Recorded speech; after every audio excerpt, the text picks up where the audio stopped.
Mr. President, distinguished Majority Leader, thank you for allowing me to have the floor on a matter of personal and collective privilege. Much as I would like to abide by the elders, what my elders had taught me, that, and I quote, silence is the best response to nonsense. I'm constrained to take the floor to set the record straight and correct the prevarications spewed on this very floor by one of our colleagues, namely Senator Rodante Marcoleta. While in his two recent privilege speeches, he mostly referred to this representation as the BRC chairman, in my manifestation today, I will refer to him by his name. Like on many past occasions, I could have effortlessly dismissed Senator Marcoleta's statements as I refuse to dignify his ego-driven provocations.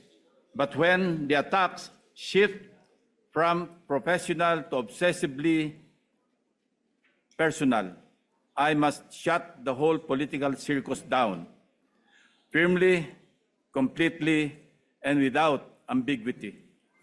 Dahil gusto din lamang ni Senator Marcoleta na lagi siyang bida bilang dating chairman man ng BRC o sa usaping West Philippine Sea o anumang issue involving China o dili kaya ay sa usaping restitution na mag-asawang Diskaya, siya na nga ang tunay na bida sa aking magiging pahayag sa mga sandaling ito ngayong hapon.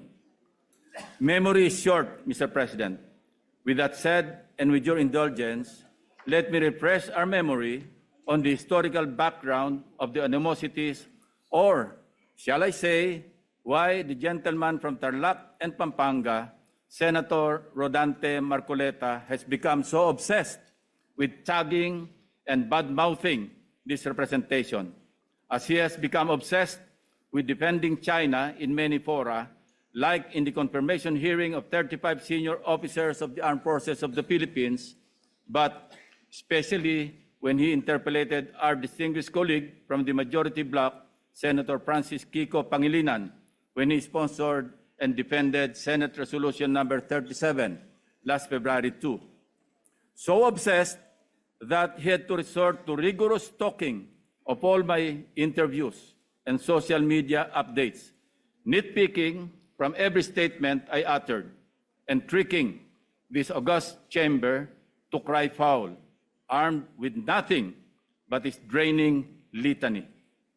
Since Senator Marcoleta apparently knows every word I say in my media interviews and every move I make in this chamber, napilitan akong balikan ang napakaraming pagkakataon na ako ay naging paksa ng kanyang mga personal na atake.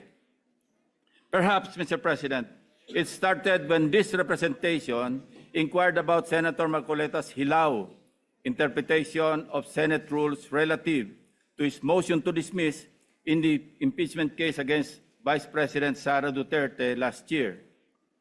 Thus, on August 6, 2025, I manifested my inquiry regarding Senator Marcoleta's arguments calling for the dismissal of the impeachment case against Vice President Sara Duterte using Section 135 of the Senate rules. I highlighted that nowhere in our rules can we find a provision on a motion to dismiss, nor is there a suppletory application of the rules of court and other references like the Riddick's Manual, etc., to accommodate such a motion. I merely raised a parliamentary inquiry into how we can deal with the said motion to dismiss an impeachment case, given that we were then constituted as a legislative body in plenary session and not as an impeachment court. It was supposed to be a simple parliamentary inquiry from what I considered then, and I quote, medyo hilaw na interpretation ng ating Honorable Marcoleta, unquote. Ewan ko, Mr. President, simula nang nasopla ko si Senator Marcoleta sa floor, ay tila nagtanim na siya ng poot sa kanyang dibdib. On August 20, 2025, I delivered my first privilege speech entitled Flooded Gates of Corruption to bring to the attention of the Senate and the Filipino people the syndicated corruption in the implementation of flood control projects. Pinaghirapan ko at ng aking team na buuin ang aming mga findings upang maisapubliko ang mga anomalya sa flood control na makakatulong sana sa sinasagawang inquiry in aid of legislation ng Blue Ribbon Committee na noon ay kanya pang pinamumunuan. Ang hindi ko inaasahan, minasama pa ito ni Senator Marcoleta sa pamamagitan ng kanyang TV program noong August 29, 2025. Panoorin po natin ang mga portions ng video.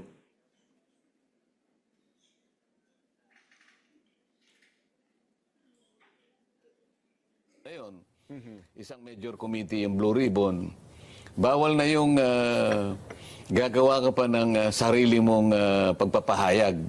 Lalong-lalo na kung doon sa pagpapahayag mo, parang uulitin mo yung mga bagay na dapat sana doon na ihayag doon sa naunang pagtalakay. Para may sarili kang expose, may sarili kang version. Oo, Isang major committee. hindi dapat na ginawa pa yun. Kumbaga, kalabisan na yun.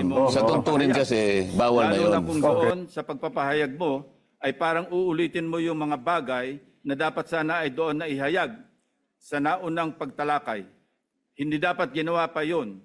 Kumbaga, kalabisan na yun. Sa tuntunin kasi, bawal na yun. Yan ang sinasabi ng isang taong nakasalamin sa hating gabi. Na yung nag-epal siguro. Yun ang pasikat, di ba? Yan ang sinabi niya, Mr. President. Mr. President, tulad ng kanyang motion to dismiss, nag-imbento na naman ng hilaw na rule si Senator Marcoleta. Kahit pagbali-baligtarin natin ang rules of the Senate, walang nagbabawal sa kahit sinong senador na magpahayag sa pamamagitan ng privilege speech kahit tinatalakay na sa komite ang paksa tulad ng flood control. May natapakan po ba akong ego sa aking privilege speech na naglahad sa kauna-unahang pagkakataon ng mga konkretong ghost at substandard flood control projects? May nasagasaan po ba akong pride sa pagpapangalan sa mga sangkot sa anomalya na sina Bryce Hernandez, Henry Alcantara at iba pang personalidad sa kauna-unahang pagkakataon? If yes, I refuse to apologize and feed on Senator Marcoleta's ego and pride.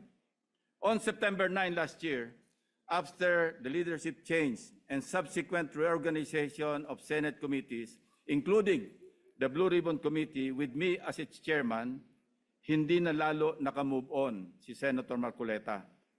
I was met with a barrage of undue criticisms by the former chairman, Senator Marcoleta. Much of it characterized by a profound lack of respect for both this representation and the Blue Ribbon Committee. During the 23 September 2025 public hearing of the Blue Ribbon Committee, Senator Marcoleta disrupted the proceedings when he raised what he called a prejudicial question on my impartiality as the chairman, following a media interview where I simply answered a question about which among the source persons, in my opinion, between his favorite Diskaya couple and Bryce Hernandez of the famed BGC Boys appeared more credible. Siguro, nakakalimutan na ni Senator Marcoleta ang cases assigned for reading nung nasa law school pa siya. The Supreme Court in the case of Berbari versus Honorable Pedro Concepcion, GR number 16189, February 26, 1920, the court explained that, and I quote, prejudicial question is understood in law to be that which must precede the criminal action, that which requires a decision before a final judgment is rendered in the principal action with which said question is closely connected. Not all previous questions are prejudicial, although all prejudicial questions are necessarily previous. Hindi ko na nga siya pinatulan sa issue na yon para hindi ma-disrupt ang pagdinig kahit mali-mali dahil sa pagsasaalang-alang sa kanya bilang isang abogado na dapat ay alam niyang applicable lamang ang prejudicial question sa mga criminal cases. Well, dapat. He exposed his ignorance as a member of the bar, particularly on the revised rules on criminal procedure, even as he invoked the issue of impartiality at the top of his voice and out of order and decorum.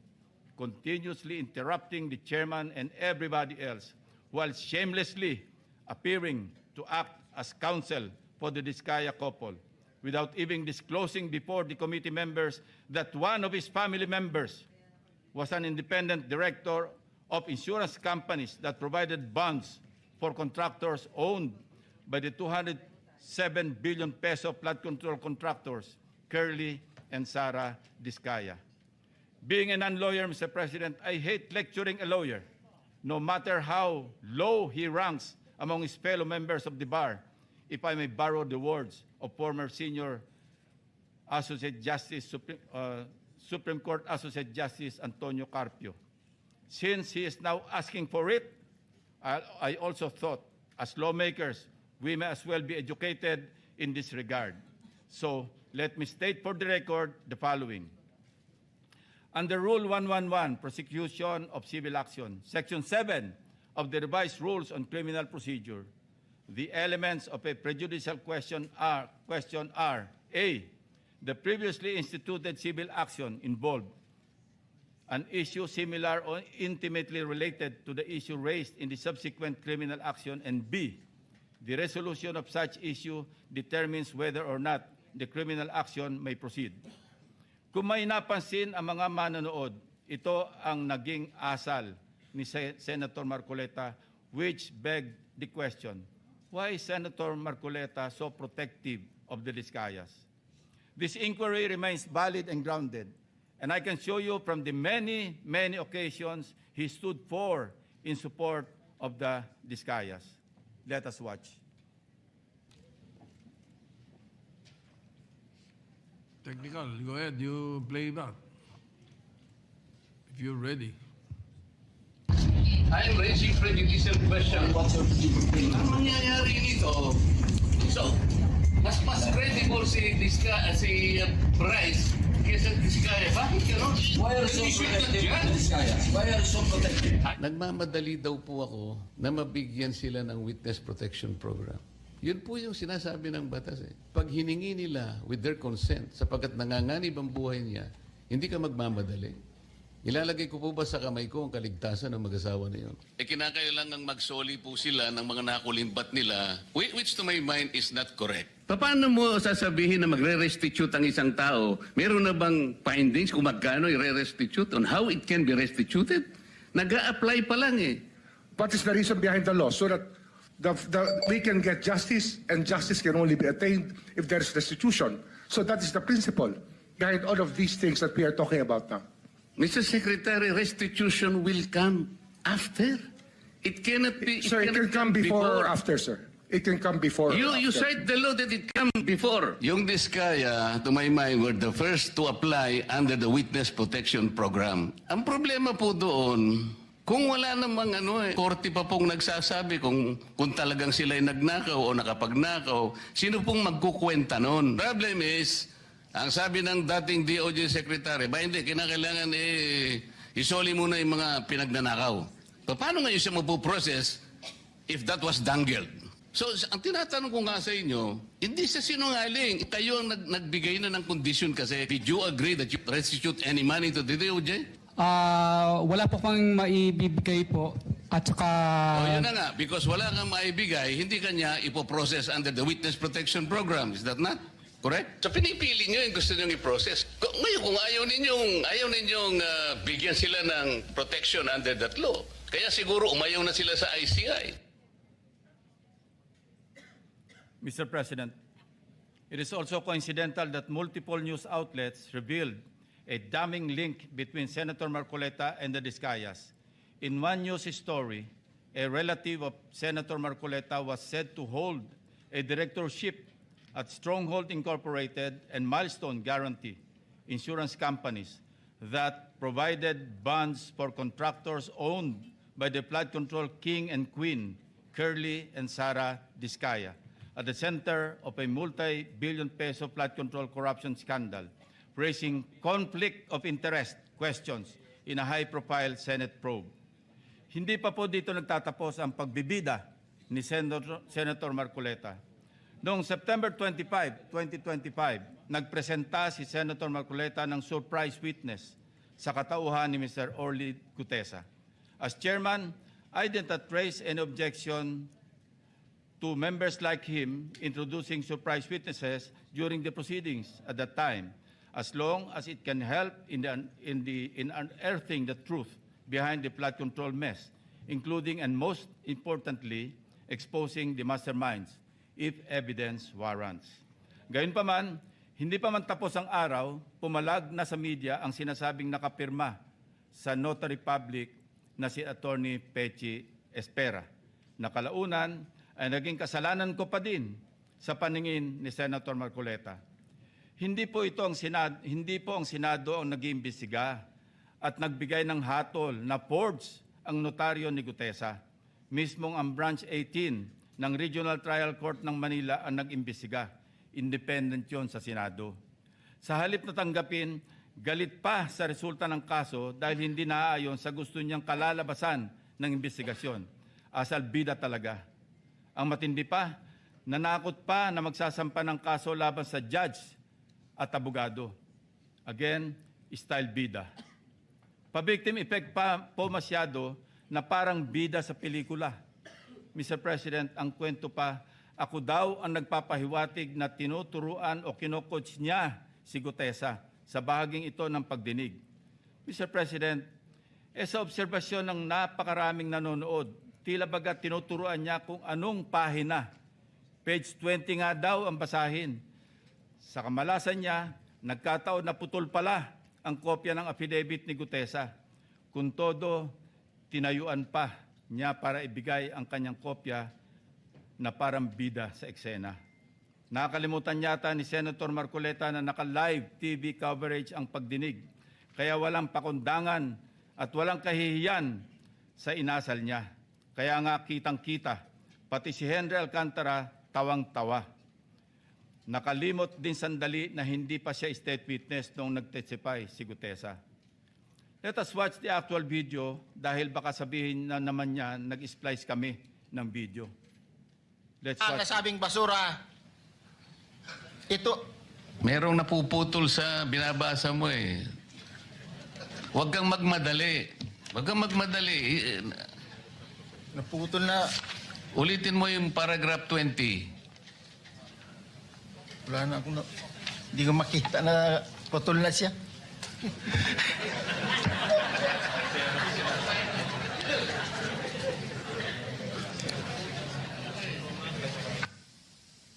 I strongly deny that I made mention of him coaching Gutesa, Mr. President. Ulitin ko, sakaling hindi pa rin talaga magets, tinanggap pa rin ng komite ang sinumpang salaysay ni Gutesa bilang valid at bahagi ng record dahil sa katotohanan siya ay personal na humarap at nagpatunay under oath ng nilalaman ng kanyang affidavit. Ang masama, Mr. President, tinanggap naman natin sa record ang testimonya ni Mr. Gutesa. Hindi pa rin tumitigil sa kakareklamo si Senator Marcoleta. Mr. President, ang tunay na issue hindi ang forged na affidavit kundi ang biglaang pagtatago at pagkawala ni Gutesa. For the information of this body, Mr. Gutesa, who was presented as a witness by Senator Marcoleta, has been unavailable since his initial appearance. Moreover, the committee made the option for Senate protection available to him, but he declined as evidenced by his signed waiver. And we are dutiful in locating him, Mr. President. Pinuntahan namin ang lahat ng addresses para mayabot ang imbitasyon ng komite and even rigorously visited our CCTV camera footage. Again, displaying his obsessiveness for the nth time, Senator Marcoleta even lambasted me by implying that I was surveilling his office. Galit na galit. Samantalang nais lamang nating matukoy kung sakaling may kasama si Mr. Gutesa nang dumating sa Senado upang sa gayon ay magkaroon tayo ng lead kung paano siya muling maimbita sa susunod na pagdinig. Hindi ko na nga pinalaki ang aking mga obserbasyon sa paksang ito, Mr. President. Sa halip, sinubukan pa rin naming hingin ang kanyang tulong sa paghahanap kay Sergeant Gutesa. Again, Senator Marcoleta in his TV show ranted against me. Let's watch. Tatanungin ko siya, bakit mo ginawar sa akin ito? Iniinsulto mo ba ako? Parang insulto naman sa akin yun. Ba't mo i-call sa akin? Sino ka ba? I dare ask, Mr. President, if a committee member brings a witness bearing such damaging allegations, does the burden of transparency not follow? Is it not just proper to cooperate with the committee regarding his whereabouts? Why then does Senator Marcoleta find my position so offensive? On many occasions, Senator Marcoleta made statements that undermined the authority and collective integrity of the committee. Mukhang aabutin tayo hanggang bukas kung iisa-isahin ko pa lahat ang katakot-takot na pag-alipusta ni Senator Marcoleta sa komite na kinabibilangan din naman niya. He continued the same litany in his speech yesterday, Mr. President. Let me count and rebut it once and for all. 1. On the release of the minority report. Tahasang pinagmamalaki ni Senator Marcoleta ang minority report for the lack of better term, he said, sa kanyang nilabas noong December 10, 2025, na siya ring naging paksa ng kanyang litanya kahapon. For his information, I wish to underscore a part of Section 22 of the Senate Rules shown on the screen, which states that, and I quote, concurring and dissenting reports may likewise be made by the members who do not sign the majority report within 72 hours from the approval of the report. Napakalinaw naman po, Mr. President. Concurring and dissenting reports may be made 72 hours after the committee report has been approved by the majority vote of all its members. Siya na nga itong gawa ng mga bagay na wala naman sa alituntunin ng Senado. Pagkatapos, ako ang pagbibintangan niya na epal. He even had the audacity to declare, and I quote his speech, a submission anchored on the same hearings, 3 of which he actually presided, the same resource persons, and the same affidavits. Masasabi ba niyang pangbasura lang din ang lahat ng yun? At this point, Senator Marcoleta must know that rhetorical fallacies do not amuse me, Mr. President. If the release of this so-called minority report and its contents did not amount to a direct affront to the chairman and to the committee as a collegial body, then I'm not sure what is.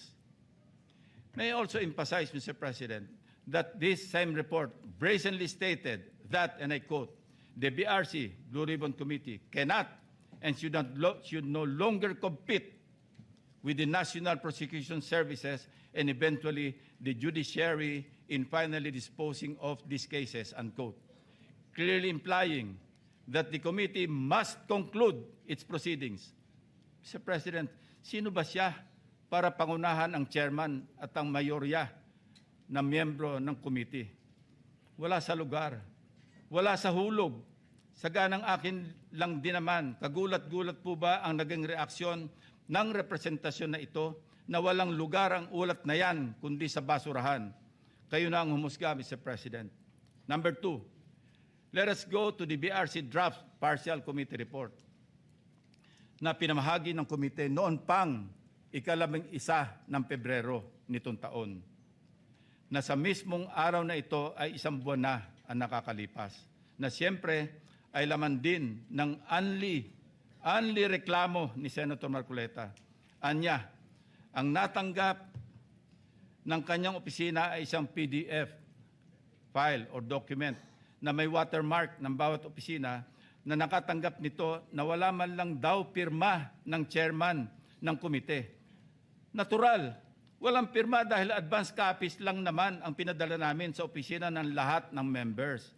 Common sense naman po, Mr. President, na binigyan ng soft copy ang bawat miyembro upang madaling mabasa at mapag-aralan ng ang lahat ng nilalaman nito simultaneously. Properly informed naman po ang mga staff ng mga senador na available mula sa aming opisina ang pisikal na kopya na lagpas 400 pages ng committee report upang mapirmahan sa hudyat ng mga ginagalang na miyembro ng komite. Ang ating inisyatibo upang pabilisin ang tamang proseso ay talagang masama pa rin sa paningin ni Senator Marcoleta. Tulad ng ginagawa din naman ng ibang miyembro ng komite, panay din ang follow-up namin sa kanyang opisina na kung nais na ba niyang pumirma sa printed copy ng report. Kahit ay dissent remark ay wala siyang ginawa. Bakit ngayon ay maghahanap siya ng Blue Ribbon Committee report na nakatenga sa kanyang opisina noong 1 buwan pa? Incidentally, as of yesterday, only Senator Bam Aquino has affixed his signature on the partial committee report. It goes without saying that I respect each and every member's decision when they will sign the report, if at all. What I despise is Senator Marcoleta's audacity to lie about his inability to sign the same by citing an untruthful reason for not signing, Mr. President. Number 3, pinipilit niya rin na ilabas ko ang listahan ng 67 contractors.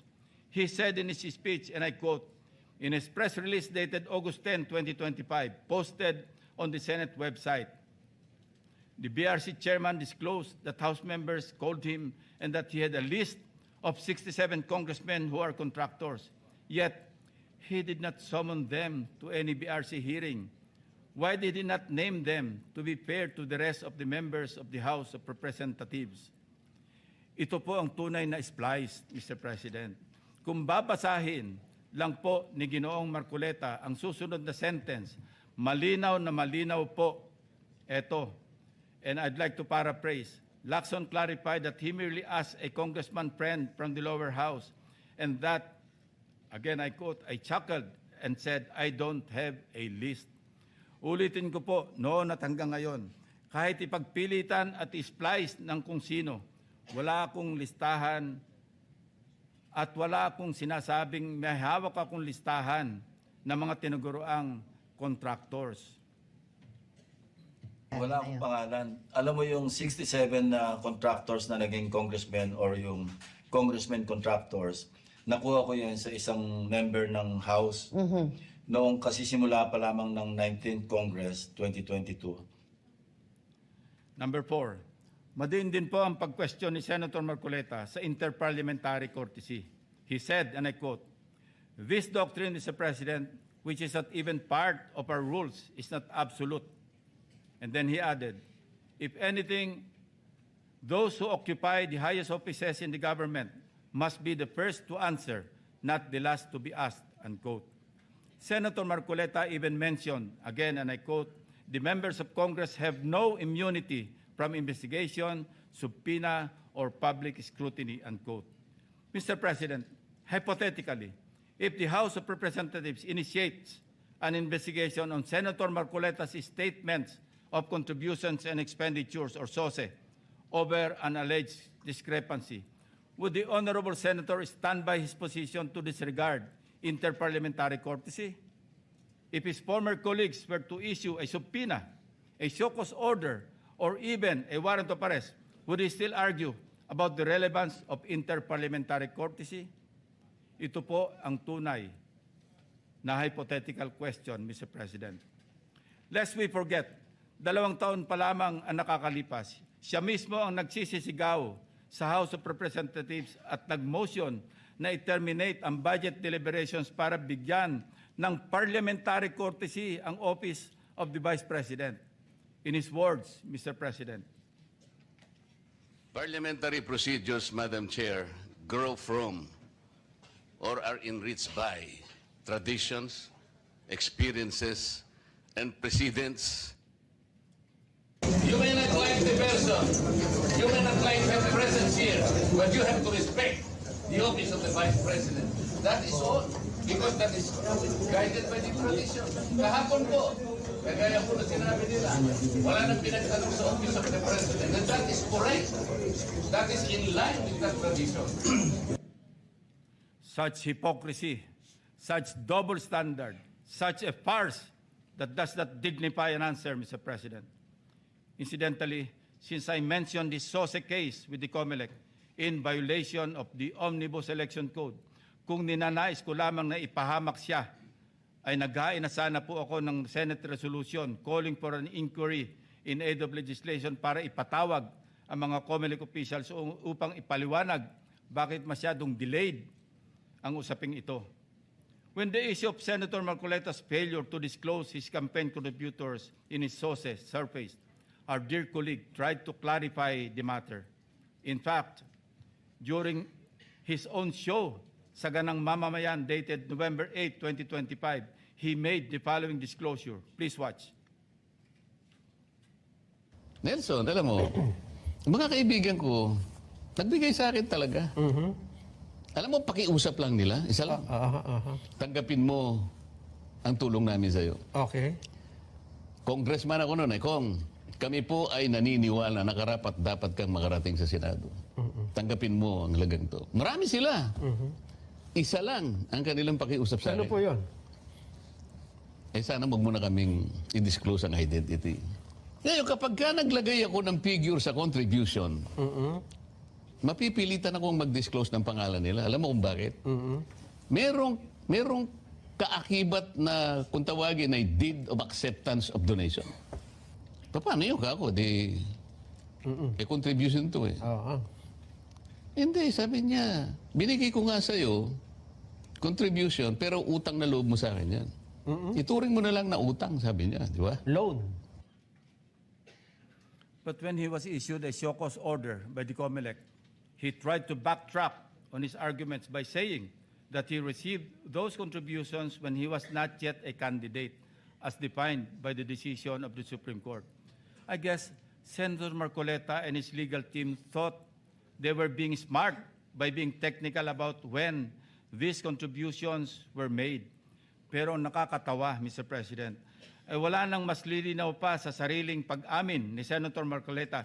Tumanggap siya ng pera para magkaroon siya ng utang na loob sa mga taong yon. Isang maliwanag na admission against interest, ang sabi nga ng mga abogado. Bilang isang abogado, dapat alam ni Senator Marcoleta na dahil dito ay shoot siya sa balde sa kasong indirect bribery under Article 211 ng Revised Penal Code dahil member siya ng House of Representatives ng panahon na yon.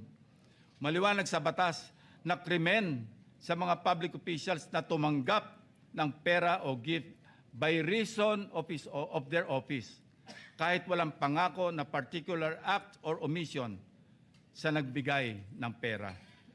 Bakit nga ba hanggang ngayon ay hindi pa rin nilalabas ng COMELEC ang resolution ng SOSI case ni Senator Marcoleta? Number 4, as for Mr. Saldico, let me state this plainly. 2 beses nating siyang naimbitahan para personal na humarap at personal na mag-testify sa komite. He needs to appear and substantiate the statements he posted on his Facebook account. Twice, he refused, citing medical and security reasons. Dahil sa bigat at seryosong aligasyon kanyang binitiwan, hindi maaaring pahintulutan ng komiting ito na manatiling nakabitin ang mga akusasyon na hindi siya humaharap at nanunumpa sa harap ng kapulungang ito. Sa katunayan, ako pa mismo ang nagmungkahi sa ating chat group na payagan siya magtestigo sa mula sa Philippine Embassy kung saan man siya naroroon. Gayunpaman, pinarating ni Senator Ronald Bato de la Rosa mismo ang kanyang apprehension sa suhestyong ito sa pamamagitan ng kanyang text message. Nais ko rin bigyan diin, Ginoong Pangulo, nang diskusyong yon ay nangyari bago pa man ilabas sa social media ni Saldico ang kanyang mga aligasyon. Panghuli, tungkol sa isyu ng apostil.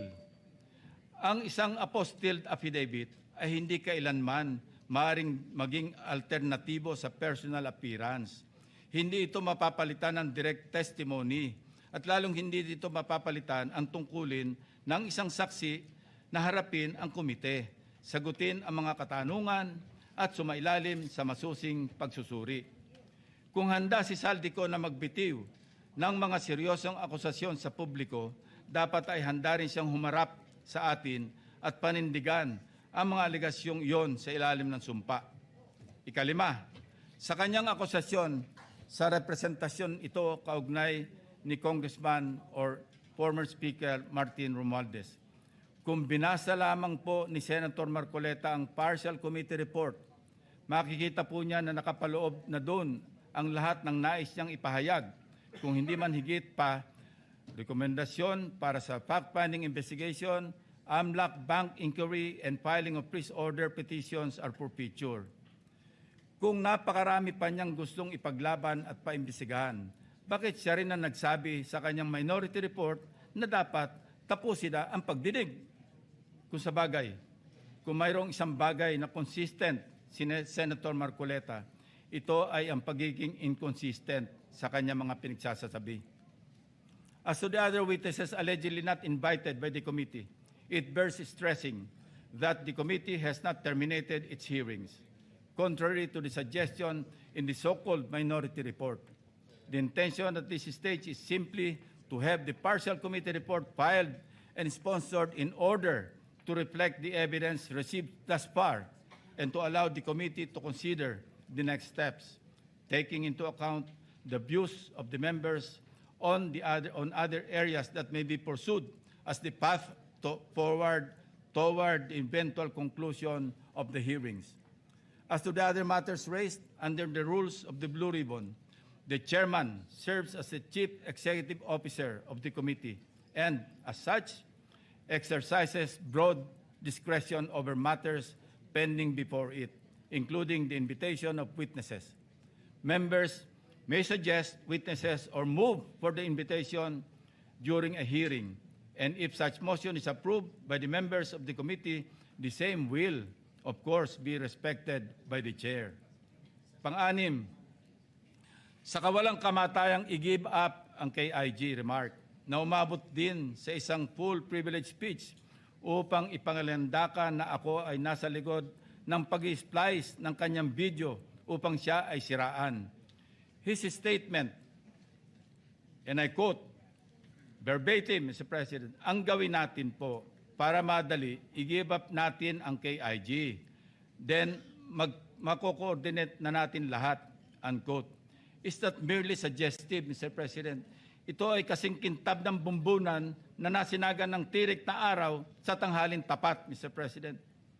Sapat na ang kanyang hindi matapos-tapos na paliwanag na kesyo hypothetical daw, kesyo joke lang daw, ayon sa kanyang mga pahayag at kalaunan ay gusto pa niya amyendahan o i-correct ang journal ng Committee on National Defense of the Commission on Appointments. Mag-ingat po tayo rito, Mr. President, sa kanyang gusto mangyari. Your Honor, being the chairman of the Commission on Appointments and some of us here as members, we must study diligently the legal implications of Senator Marcoleta's motion now pending before the Commission on Appointments. Anyway, going back to his, i-give up natin yung KIG statement na in-splice ko daw, na marin kong pinabubulaanan. Ang masasabi ko bilang analogy sa kanyang sitwasyon ay ganito. When one looks the same as when he does before going to bed at night, how can there be splicing? Inversely, Mr. President, when one looks different going to work during daytime from before going to bed at night, that's when splicing becomes evident. Matanong ko lang po, sino ngayon ang magaling mag-splice, Mr. President? Hindi ko kasalanan ng mga salitang nagmula sa sarili niyang bibig. May tawag nga dito ang mga Gen Z, classic case of gaslighting. Number 7, sangkatutak na ang mga pahayag ni Senator Marcoleta na napakalinaw na hindi pumapabor sa ating pambansang interes. Sangkatutak na rin ang mga nagbigay ng kanilang mga negatibong reaksyon. Ngunit sa hulit-huli, ako pa rin ang sinisisi ni Senator Marcoleta. He even went far beyond by debunking and undermining the historical facts about Tomas Cloma. Senator Marcoleta said, I was all wrong when I said that this Spratlys was discovered and consequently occupied and owned by lawyer and businessman Tomas Cloma, citing the principle of terra nullius or res nullius. It was for him a historical distortion. Curiously, Mr. President, these narratives align with those of the Chinese narratives, plucked directly from the People's Republic of China's Ministry of Foreign Affairs official website, Mr. President. Let's show the slides.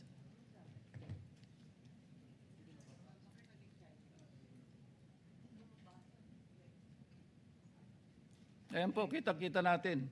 kung anong sinabi ng website ng Ministry of Foreign Affairs ng People's Republic of China, yan din ang kanya sinasabi. Now, Senator Marcoleta speaks of a pattern that he himself built in his head to discredit this representation. But if we backtrack the events that transpired in the past several months, one thing is crystal clear. When cornered by the fault of his own doing, he employs a diversionary maneuver, pathetically stretching the conversation, no matter how illogical, until people get drained and tired.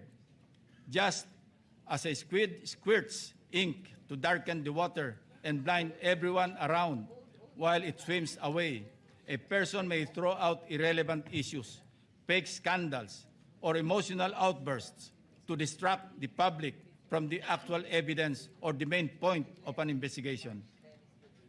After all is said and done, I am tempted to ask these questions, Mr. President. On the West Philippine Sea, which side of the South China Sea is Senator Marcoleta on? On the anomalous graft-ridden flood control projects, is Senator Marcoleta for the Discayas or the people of the Philippines? I think we know the answers, Mr. President. Thank you, distinguished colleagues, and thank you, Mr. President.